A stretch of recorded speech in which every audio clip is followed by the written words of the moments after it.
Netesha. Hey, what's going on? Yeah, who are you? I'm Bullwinkle. The good news. I'm going to give you the good news first. You get it first, and then bad. All my friends are dead and they don't like me anymore. They've moved along, they've changed, and now they find me quite a bore. Way back then it was okay to be a little weird, but all my friends are dead.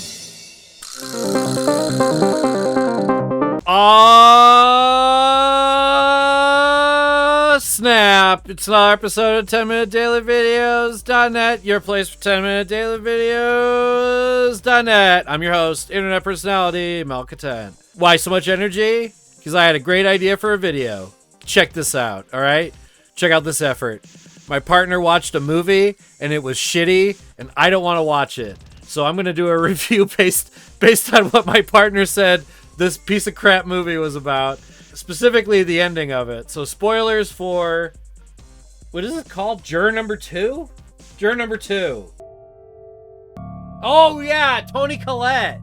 I recommend not watching Juror number 2. Any clips you've seen of this movie, I got them after, like while making, like in post, right? I didn't get any clips at a time. My partner, super ultra mega producer, uber ultra high amongst all producer Perps, watch this movie Juror number 2 because premise is kind of interesting. All right, so she watched Juror number 2, screening it to see if it was worth anything, because the premise is a guy is selected for jury duty, and it turns out he's the guy that did the crime, and the crime is a violent murder. So the premise is pretty okay, but immediately I was skeptical because it seems like either you have to make the juror guy so the problem with this premise is that it like the only decent thing to do is to admit what you did, and that's kind of a boring movie. So obviously the movie had to be about juror number 2 trying to get out of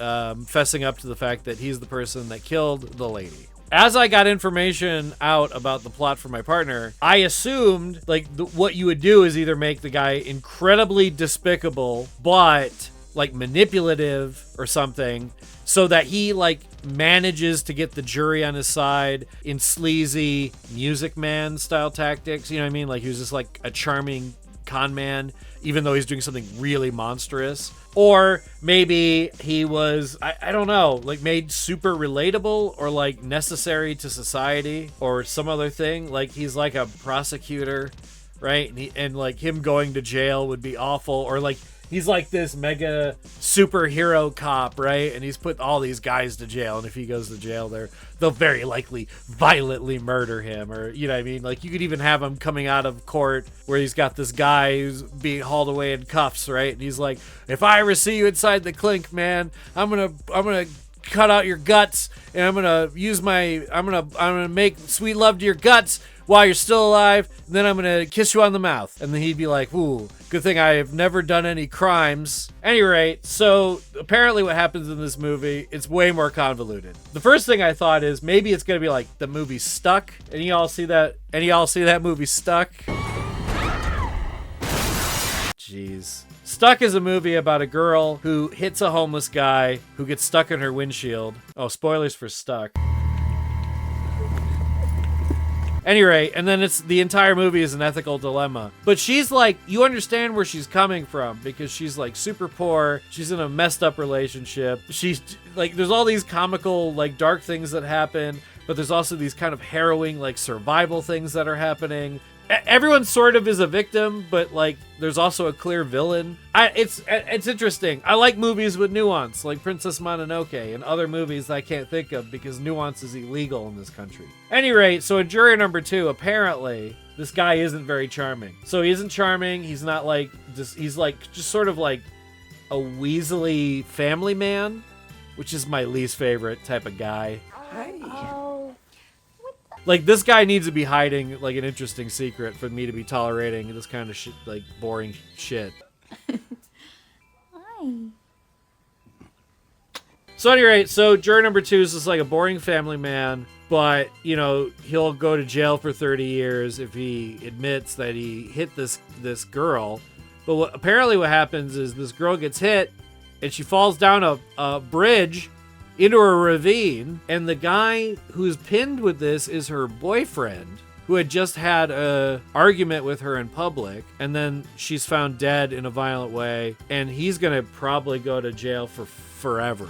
They're doing me no favors in liking the guy or hating him enough that I want to see his miserable comeuppance. Because you can do a story like this, like, I don't know, Very Bad Things. The unforeseen.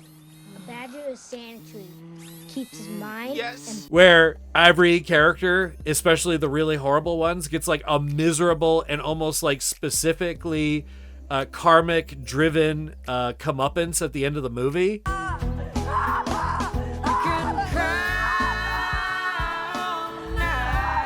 None of that happens. Apparently the ending is ambiguous.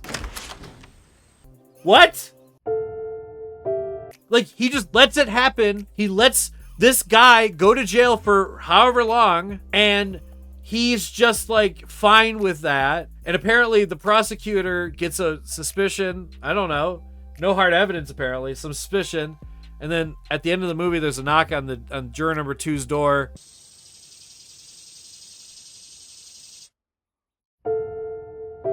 Oh my gosh, what's gonna happen? You'll find out. Juror number 2, part 2. Stupid movie. Stupid, terrible movie. Any rate, seems like a terrible movie. Do not watch Juror number 2. Watch any of the movies that I talked about before, even briefly. Watch anything besides this movie. It seems awful. Awful.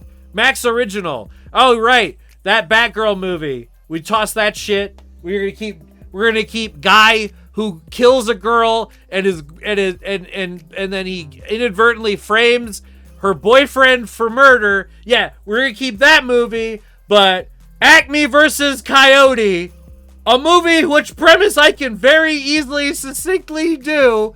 Wile E. Coyote finally sues Acme because they keep fucking him over, which is an incredible premise for a movie. Hey, Max, I love Creature Commandos. Maybe get your shit together so I don't hate love you all the time. Joker Joker Fulu de Shfua, you deserve it. You fucking shoot yourselves in the foot until there's nothing left but ankle, you stupid bastards.